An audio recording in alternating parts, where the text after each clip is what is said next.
எங்கள் வீட்டில் 6 colour December இருக்குது. இப்போ 4 கலர் பூத்துருக்கு. ரோஸு, ஊதா, வெள்ளை, வெங்காய கலரு, வெங்காய ரோஸ் கலரு.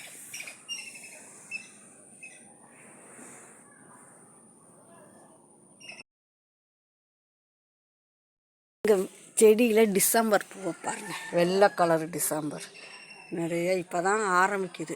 இன்னும் 2-3 நாள் போச்சுன்னா நல்லா செம்மையாக பூக்கும். யாருக்கெல்லாம் வெள்ளை டிசம்பர் பிடிக்கும் சொல்லுங்கள் கமெண்டில். இவ்வளோ பெரிய செடி இருக்குது, எல்லாம் இப்போ தான் பூக்க ஆரம்பிக்குது.